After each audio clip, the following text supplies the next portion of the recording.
Good morning mga ka-Melanie! Nagluluto na nga pala ako. Hindi ko na napakita sa inyo kung paano ko minix-mix yung lulutuin kong chicken wings. Pero yung chicken wings, papakita ko sa inyo, nilagyan ko siya ng harina, ng paprika, at saka konting salt. Tapos ipiprito ko siya. Tara!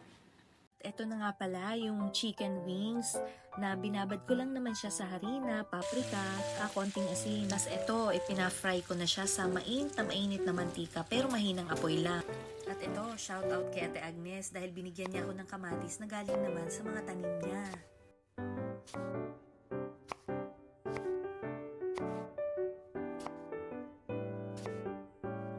Na ganun din, medyo maninipis lang ang hiwa. At isusunod ko na rin tong 5 itlog na i-scramble ko naman siya na doon ko ihahalo ang kamatis at sibuyas. Ngayon naman, lalagyan ko na siya ng paprika. Ay, napabuhos na. Pero okay lang. Masarap naman yan kasi hindi na ako naglagay ng asin.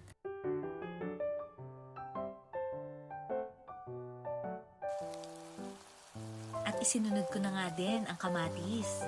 At habang naluluto, nilalagyan ko na rin muna siya ng paminta. Oh guys, siguro naman namimiss nyo ang ganitong luto. Ayan, ihalo ko na ang itlog. At tingnan nyo, nagmumukha na siyang cake with garnishing pa yan. At ayan na nga, luto na ang ating scrambled egg na may kamatis at sibuyas. Ito naman yung niluto kong chicken wings na napaka-crunchy na lasang Popeyes. Shout out nga pala kay Beshi sa masarap na honey. Thank you so much. Inihahalo ko siya sa matcha. Napakasarap. At nagtimpla nga din pala ako ng kape. At syempre, hindi mawawala ang rice. At ito na nga pala yung inihanda kong simpleng breakfast. Yung chicken wings at saka yung itlog. Guys, napakasarap niya.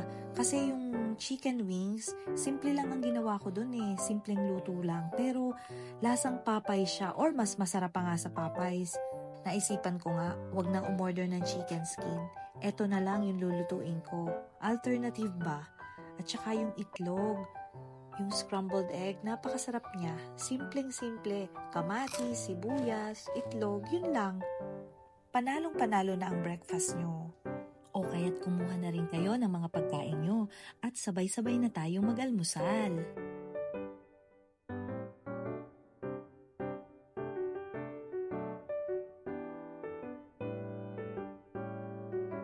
Sana nag-enjoy kayo sa breakfast ko today. Hanggang sa muli mga ka-Melanie. Bye!